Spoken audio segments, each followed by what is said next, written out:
네, 안녕하세요. 신바람 국어교실의 신바람입니다. 자, 오늘 배울 교재는 국어 금성류 교과서 1학년 1학기 제2단원의 두 번째 소단원 요약하며 읽기 그 네 번째 시간으로 소에 미친 화가 이중섭을 배워보는 시간을 갖도록 하겠습니다.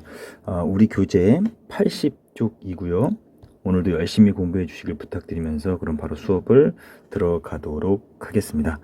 자, 오늘 여러분들이 배우게 될 글의 종류 뭐냐면요, 전기문입니다. 전기문. 중학교 들어와서 이제 처음 배우는 갈래이지만 여러분들이 이미 많이 읽어왔고 또 많이 배워왔던 그런 전기문을요 배워보도록 하겠습니다. 먼저 전기문 갈래를 좀 정리를 해보도록 하겠습니다. 전기문이라는 것은 뭐냐면 인물의 생애와 업적, 그러니까 어떤 인물이 나오겠죠. 인물의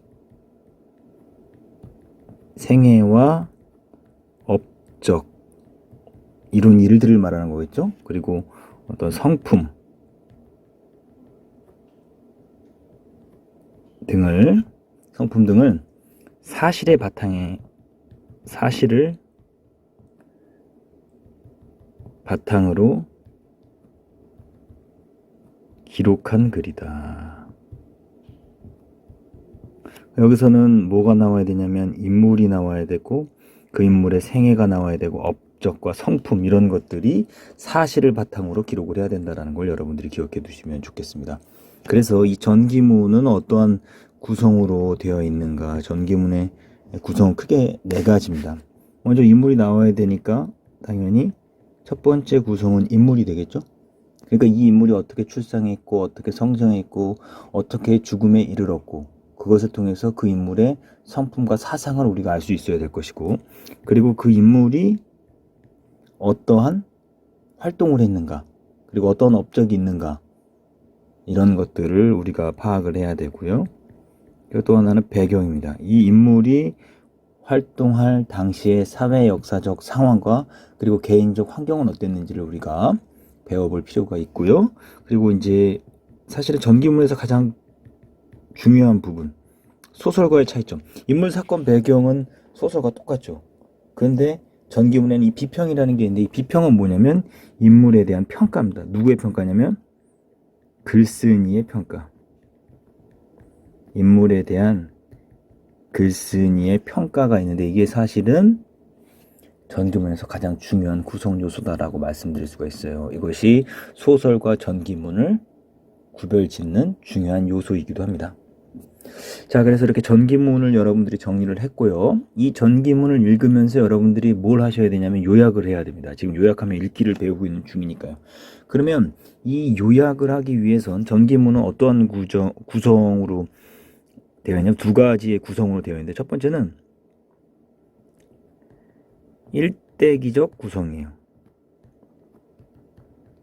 또 하나는 집중식 구성이에요. 이 두 가지 구성인데, 일대기적 구성은 뭐냐면 인물이 태어나서 죽을 때까지를 시간의 순서대로 쭉 나열하고 있는 것이 일대기적 구성이고, 집중식 구성은 그 인물의 삶 가운데에서 아주 중요한 사건들을 중심으로 구성해서 내용을 전개하고 있는 것이 이제 집중식 구성이다라고 할 수 있는데, 우리가 배우게 될 이중섭은 일대기적 구성이다라는 거예요. 그러니까 여기에 뭐가 드러나냐면 시간의 흐름이 드러납니다. 그러니까 이것을 잘 요약하기 위해서는 시간의 흐름에 따른 요약을 여러분들이 하시면 좋을 것 같아요. 그거를 여러분들이 잘 기억해 두시고 요약하는 데 활용하시면 좋을 것 같습니다. 자, 제목을 보니까 지금 보세요. 소에 미친 화가다라는 거죠. 소에 미친 화가. 그러니까 이 소에 미쳐 있다라는 건 뭘 알 수 있냐면 도대체 이 소가 뭐길래 이 소에 이렇게 미쳐 있는가? 미쳐 있다라는 것은 뭔가 집중하고 있고 그것에 크게 영향을 받고 있다라는 걸 우리가 알 수 있잖아요. 그러니까 이 소에 이중섭 화가가 굉장히 관심을 갖고 있었다라는 걸 알 수 있고, 이 소는 도대체 이중섭 화가에게는 어떤 의미로 다가오는가를 여러분들이 염두에 두시고 여러분들이 이 글을 읽으시면 더 좋겠죠. 자, 그러면 본격적으로 이제 분석을 한번 해보도록 하겠습니다. 자, 이중섭은 틈만 나면 들판에 나가 풀을 뜯는 소를 바라보며 그림을 그리고는 했다. 소의 큰 눈만 들여다보고 있으면 그저 행복할 따름이었다. 형, 오늘도 소 대생하러 갔다 오는 거야? 같은 방을 쓰는 후배가 근심 어린 표정으로 이중섭을 바라보았다. 응, 소를 보고 있으면 마음이 평화로워지거든. 형, 마을 사람들이 형 보고 뭐라 하는 줄 알아? 소에 미친 녀석이래. 무엇이든 몰두할 수 있다는 건 좋은 거야. 지금 미쳤다라고 이야기하는데 그것을 나쁘게 보지 않고 이렇게 하고 있죠. 무엇이든 몰두할 수 있다는 것은 좋은 거야 라고 말하면서 지금 이중섭의 성격을 알 수 있는 힌트를 주고 있어요. 그러니까 이중섭의 성격, 어떤 성격이냐면 집중하는 성격이다라는 거예요.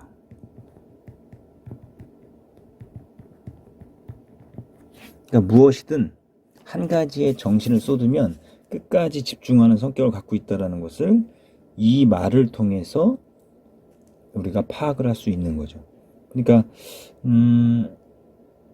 이 말은 뭐냐면 우리가 소설을 배울 때에도 그 인물의 심리하고 그리고 인물의 성격을 파악하는데 우리가 어떤 걸 활용해서 파악할 수 있다고 그랬죠? 인물이 하는 대화 혹은 뭐라 그랬습니까? 행동, 외향을 통해서 인물의 성격과 심리를 파악할 수 있다고 그래서 똑같습니다. 전기문에서도 인물의 성격과 심리를 파악하는 데는 그 인물이 하는 말, 대화를 통해서 혹은 행동을 통해서 그리고 외향을 통해서 알 수 있다는 거. 그러니까 이 말, 이중섭의 이 말을 통해서 이중섭이 집중하는 성격을 갖고 있다. 한 가지에 몰두하면 끝까지 붙잡고 늘어지는 성격이 있다는 것을 알 수가 있죠. 계속 가볼게요. 나는 앞으로 조선의 진짜 백이소만 그릴 거다. 소에게선 순수한 조선의 냄새가 나거든. 그러니까 이 소에 집중하는 이유, 조선의 냄새가 난다. 이 조선의 냄새라는 게 뭐냐? 결국은 이 조선의 그 순수한 조선의 냄새라는 것은 어떤 민족 의식을 의미하고 있고 이중섭이 소를 그린 이유는 이 민족 의식을 표현하기 위해서 소를 집중하고 있었다는 걸 알 수가 있어요. 계속합니다. 너도 앞으로 조선의 냄새가 물씬 풍기는 그림을 그려봐. 1916년 9월 16일 분홍의 가정에서 막내로 태어난 이중섭은 집안의 귀여움을 독차지하면서 자랐다. 부잣집 아들이었네요. 이중섭은 어머니의 치마 끝을 잡고 들을 따라 나가기를 좋아했다. 어린 이중섭은 자연의 모습 중에서도 특히 논밭을 가는 힘센 황소에게 매력을 느꼈다. 그러니까 힘센 황소를 통해서 일제 억압에도 굴복하지 않는 우리 민족의 힘을 느꼈다라고 생각하시면 좋을 것 같아요. 당시 대부분의 학생들은 6학년이 되면 상급학교 진학을 위해 치열한 입시 전쟁을 치러야만 했다. 그러나 이중섭은 진학 문제에 별로 신경 쓰지 않았다. 이모가 야단을 쳤지만 이중섭은 그림을 그리는 데만 몰두했다. 난 그림 공부를 할 거야. 그림이 좋거든. 그러니까 이모께서 야단을 쳤음에도 불구하고 그림을 포기하지 않는 이런 행동과 이런 말을 통해서 우리는 이중섭의 어떤 성격을 알 수 있냐면 의지가 굳세다라는 걸 알 수 있죠. 한번 마음 먹은 대로 밀고 나가는 뚝심. 1929년 봄 이중섭은 오산 중학교에 입학했다. 이 오산 중학교는 굉장히 유명하죠. 많은 독립운동가들이 탄생한 곳이기도 합니다. 그러니까 민족의 인재를 양성하기 위해 민족의식을 고취하고 1907년도에 평안북도 정주, 평안북도 지금 북한 땅인데요. 평안북도 정주에 설립된 학교입니다. 그러니까 이 학교에 입학했다라는 것은 이중섭도 그런 영향을 받을 가능성이 높고 그것을 염두에 두고 이 학교에 진학했을 것을 우리가 알 수가 있는 거죠. 이후 이중섭이 최선을 다해 공부한 것은 그림이었다. 그가 열성적으로 그림에 몰두할 수 있었던 것은 당시 오산 중학교에서 중학교의 미술교사로 부임한 임용년 덕분이었다. 그러니까 훌륭한 선생님을 만난 거네요. 이건 굉장히 근대 한국 회화의 층을 두텁게 하는데 중요한 역할을 했다라는 평가를 받는 분입니다. 중섭아, 진정한, 기억으로 묶어보세요. 진정한 예술작품은 수없이 많은 습작으로 만들어지는 것이란다. 니은으로 묶어보십시오. 지금 그 이명련 선생님이 이중섭에게 강조한 게 뭡니까? 성실함을 강조했어요.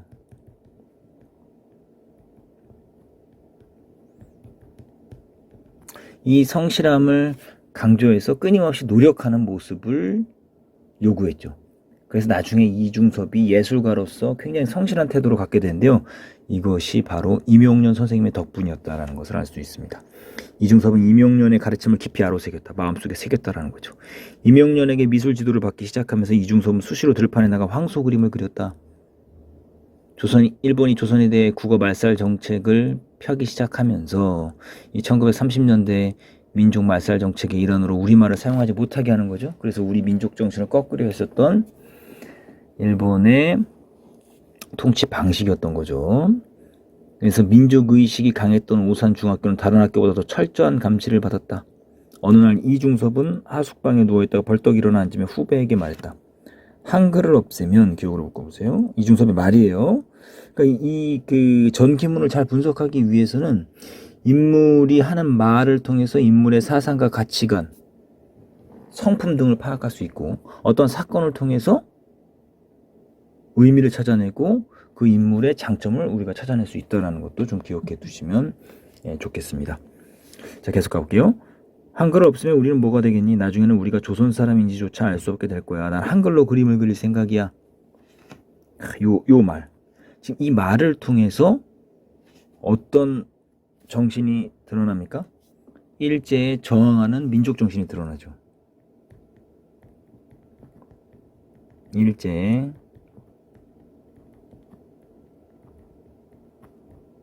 저항하는 민족 정신이 드러난다라는 것을 알 수 있습니다. 그리고 또 하나는 뭡니까? 독창성. 왜 독창성이냐면 한글로 그림을 그린다는 것은 굉장히 창조적이고 독창적인 생각이니까요. 독창적인 예술 정신도 드러난다는 거죠. 그림으로 그리면 한글이 없어지지 않겠지? 한글 획으로 여러 가지 모양의 그림을 만드는 거야. 미술적 구도로 조합을 하는 것이지. 그날의 이중섭은 황소를 대생하기 위해 들판에 나가는 것도 미루고 한글 자모를 가지고 독특한 구성의 그림을 그리는데 열중했다. 굉장히 민족 말살 정책에 항거하는 태도를 보여주고 있다는 것을 우리가 알 수 있습니다. 다음 페이지 넘어가실까요? 여러분들 옆에 있는 교과 날개에 있는 이 요약하기 내용들을 여러분들이 여러분들의 글로, 여러분들의 말로 요약을 하셔야 됩니다. 자, 두 번째 중간 부분 들어가는 거예요. 오산 중학교를 졸업한 이중섭에게 이명련은 일본 유학을 권했다. 내가 좋아하는 조선의 황소가 일본에는 없다. 그러나 진짜 기억을 먹어볼까요? 진짜 힘 좋은 조선의 황소를 그리려면 일본에 가서 그림 공부를 더 해야 한다. 일본을 이기기 위해서는 일본을 알아야 한다라는 거죠. 이거 한자성 손자병법에 나온 거죠. 지피지기면 백전 불태다. 적을 알고 나를 알면 100번 싸워도 위태롭지 않다라는 거죠. 결국은 일본을 이기기 위해서는 일본을 알아야 된다는 소리예요.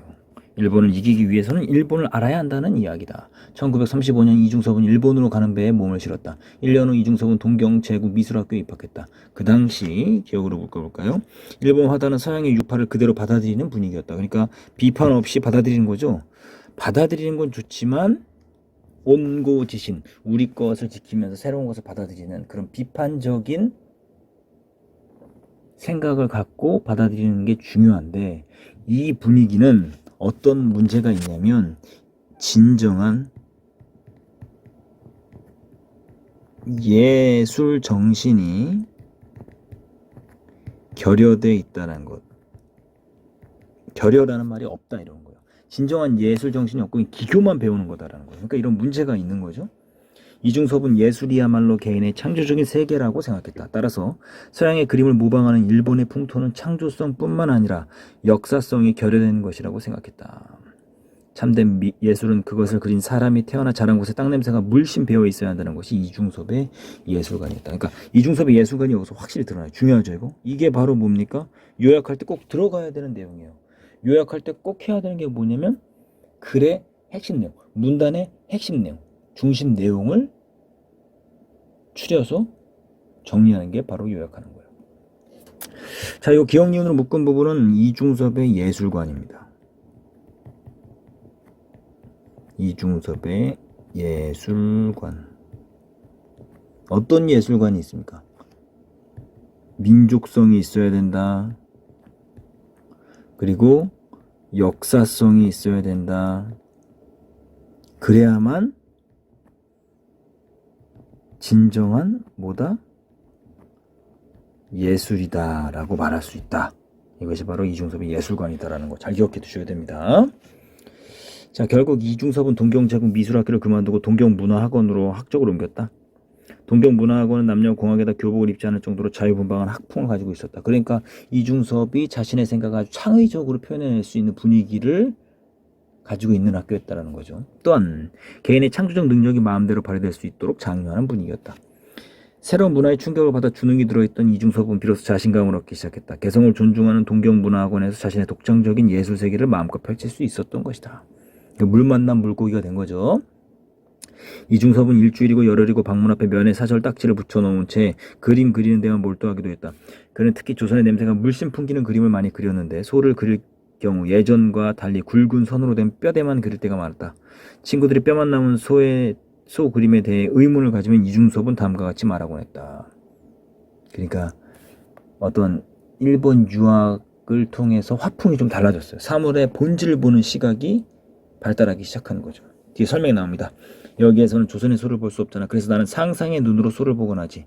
생각에 몰두하다 보면 소를 꿰뚫고 뼈까지 보게 되는 거예요. 그러니 소의 뼈만 그릴 수밖에. 그러니까 예술가의 눈으로. 이거 한번 묶어보세요. 기억니은으로 묶어보시고 한번 써볼게요. 예술가의 눈으로 사물의 본질을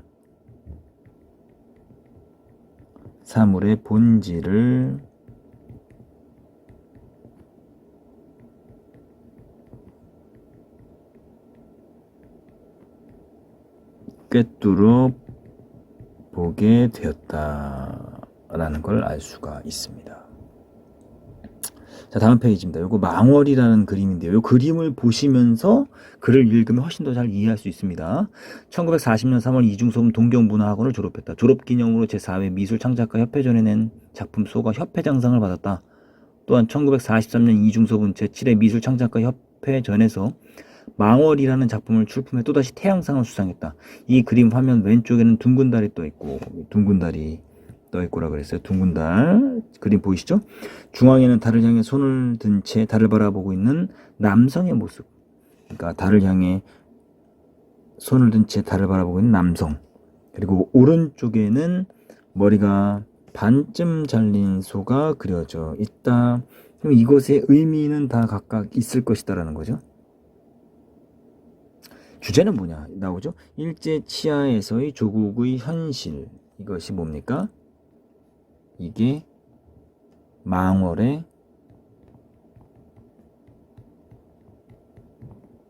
주제가 됩니다. 그럼 둥근 달이 의미하는 건 뭐냐? 이 둥근 달이 의미하는 건 지금 뭐겠어요? 아주 완벽한 구조, 완벽한 원이고 아주 밝게 빛나죠. 그러니까 우리 민족이 원하는 뭡니까? 바로 광복. 조국의 광복을 의지하고 있고 의미하고 있고, 달을 향해 손을 들고 있다는 것은 달을 추구한다라는 거죠. 그러니까 이것은 광복에 대한 소망, 광복에 대한 갈망, 간절한 바람을 나타내고 있는 거죠. 그리고 머리가 반쯤 잘린 소, 소는 우리 민족을 상징한다 그랬었잖아요. 그러니까 지금 식민지, 식민 치하의 우리 민족을 상징하고 있는 거예요. 그러니까 식민 치하에 어려움을 당하고 있는 우리 민족의 현실을 의미하고 있다라는 것을 알 수가 있습니다. 자, 이렇게 해서 오늘 여기까지 배울게요. 중간 1 부분까지 배우시고 다음 시간에 이제 중간 2 부분과 그리고 끝 부분까지 이렇게 배우면서 마무리를 짓도록 하겠습니다. 오늘도 열심히 공부해 주셔서 감사합니다. 오늘 배운 부분 교과서 날개에 있는 요약하기를 여러분들이 다 하시고요. 또 복습도 꼭 하시길 바랍니다. 그럼 다음 시간에 다시 만나요. 소년이여 야망을 가져라.